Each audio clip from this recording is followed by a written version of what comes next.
good morning, class. Good morning. How are you today? Okay, you're fine. Very good. So please stand and let us pray. In the name of the Father and the Son and the Holy Spirit. Amen. Okay, take your seat, class. Before we proceed our discussion or our review today, so let us check the attendance first. Alcaide, present. Very good, Alcaide. Alvarico, present. Very good, everyone. Very good, class. Before we proceed our final discussion today, what was our topic last meeting? So, kung sa ating i-discuss last meeting, sige, Alvarico, any idea? Okay, Alvarico, very good. Our topic last meeting is about a statistical graph. We analyze and we interpret that statistical graph. Okay, very good, Alvarico. So before we start, I have here a Bible verse. Okay, I have here a Bible verse. Through everything, there is a season and a time for every purpose under heaven. So, how did you observe about the Bible verse? Okay, paglasa, kung sa iyo ma-identify mo, kung sa iyo nakita about sa Bible verse na akong ipakita sa iyo mga karon. Okay, very good, paglasa. In short, our Bible verse, life is discrete and then ordered and complete. So, does life possess positive and negative moments? Nag-consist ba ang life of positive and negative moments? Okay, Alvarico, naka-idea Alvarico, okay? Can you share that?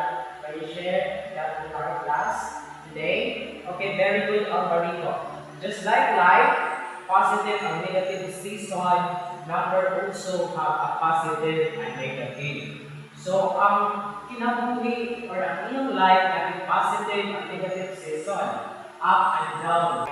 Wala ang negative and positive. So, ako ibutang dito ang positive, which is kalipay.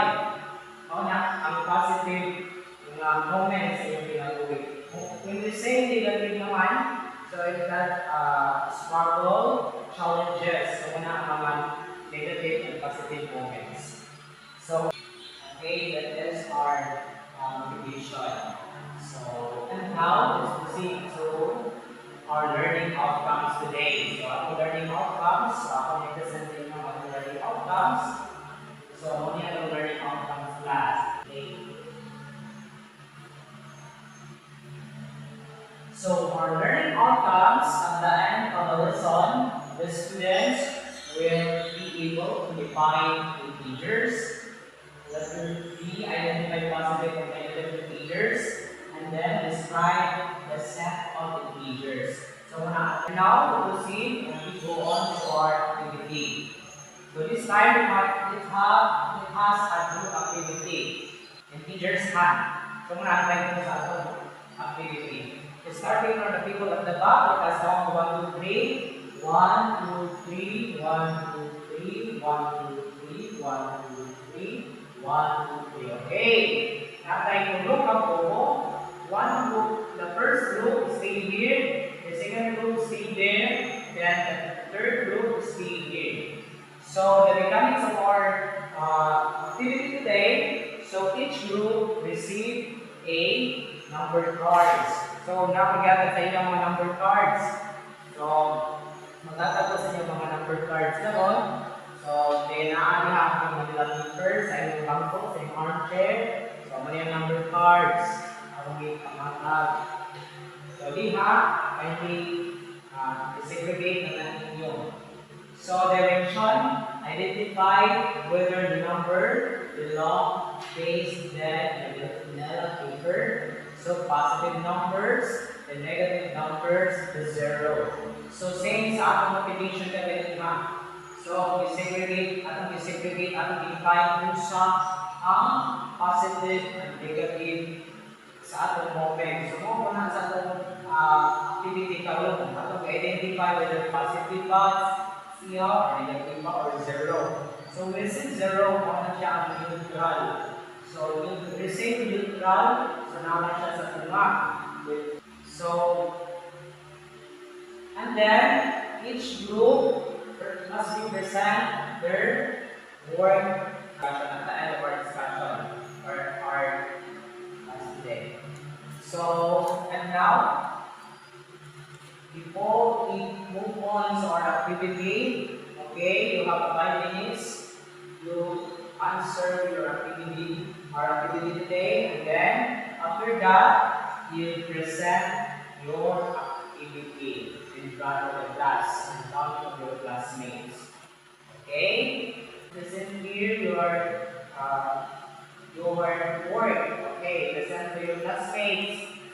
Okay, then group 2 and group 3, you can observe what group 1 may present. So, may present yung sa group 1, so yung kailangan comment. So, okay, thank you so much, group 1. Very good, group 1. Okay, next, group 2. Okay, may present group 2 sa inyong nakama about sa ating activity. Okay, then, next, group 3. Present. Yes, group 3. Okay, thank you so much everyone for your cooperation. Okay, and now let's proceed. So, what do you notice about the numbers in each group?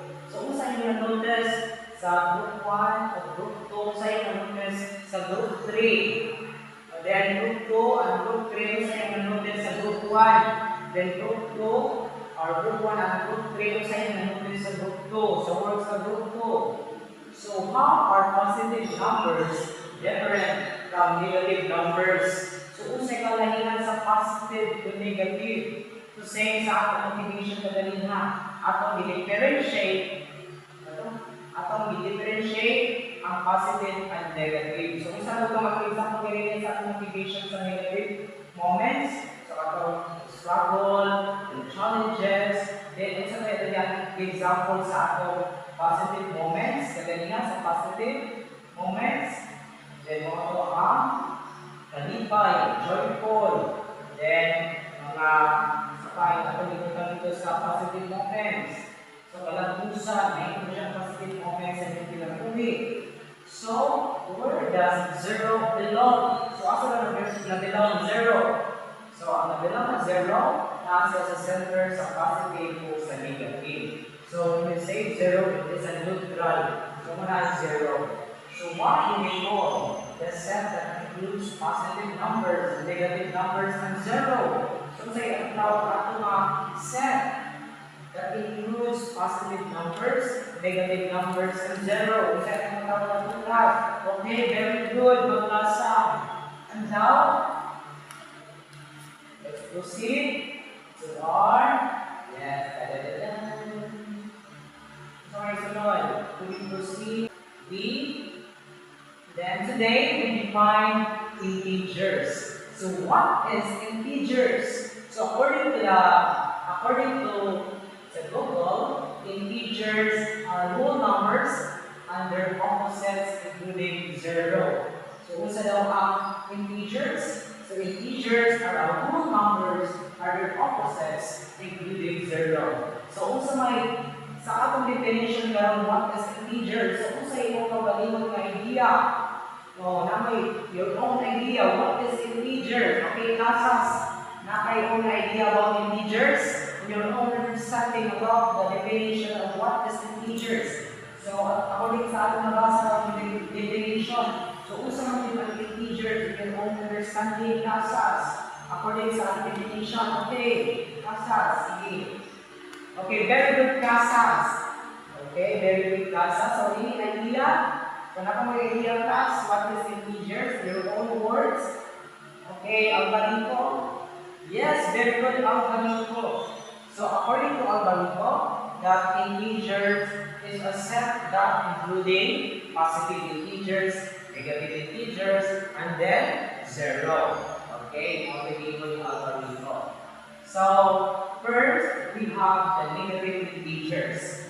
So when we say negative integers, unsa man negative integers? Okay, Casinay. So unsa man negative integers? So according to Casinay, okay, very good Casinay. According to Casinay, the negative integers it is less than 0. So when we say less than 0, so naa siya zero din siya, paubos siya sa zero. So muna ang negative integers. For example, negative 5, negative 4, negative 3, negative 2, and negative 1. Mauna siya ang negative integers. For example, I give you an example to clarify what is negative integers. So, okay, negative 7, negative 8, 9, 10. So, asa niya, i-identify, asa niya ang negative integers. Okay, ang galing ko. Yes, very good ang galing ko. So, asa kung may laing integers niya, negative integers. Okay, very po. Okay, negative 8 and negative 7. So, very good ang galing ko and very po. So, identify natin sila kung sabihin nga ang negative integers and positive integers. Negative integers. So, 0. So, 0 naman siya. 0. Wala siya kapag 1. 0 naman siya. 0. No more value. Wala na yung value ng aking partner sa 0. 0 naman siya class. Which is the neutral. So, neutral will be 0. Okay, next. So, positive integers. So, in your own understanding, so sa mga nilagay mga discussion, so unsa mo bilang positive integers, so any idea what is positive integers? We will say positive integers. Okay, maglasa, what is positive integers? So positive integers, according to maglasa, okay, very good maglasa, according to maglasa class, the positive integer, it is the greater than 0. So, muna class, ako pa nila klasa na ang positive integers daw more than 4, greater than 0. So, kaya ganito yung maglasa, gagawin ng class ng maglasa. So, muna siya ang examples. 1, 2, 3, 4, 5, and so on and so forth. So, the set of integers. So, muna siya ang set of integers. I'll give you a number line to make a more understandable. Marami ito ma-understand kung sabihin ang positive set of integers. So, wala siya ang number line. So, ang negative integers na siya sa left, then ang positive integers na siya sa right, then 0 na sa center sa positive and negative integers. So, this line, our application, okay, direction, answer to our questions verbally, immediately, and legibly. Give one numbers twice. Okay. Identify whether which number is positive or 0. Note your answer below. So, muna, ang ating list. Yes. Okay, next. Describe the position of integers and number line. So, after we describe the position of integers in our number line. The number 3, explain how you can describe a whole set of integers to someone who has not heard about them before. So, you will explain. Okay? Then, after that, ask your word. Then, proceed to our evaluation. So, evaluate. Gagawin mo na learn at solution.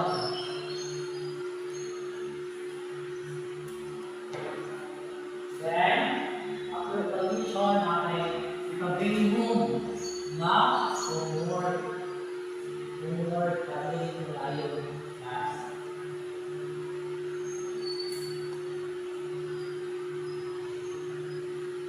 Okay. Clarifications and direct reactions about the discussion. Okay, wala pa na.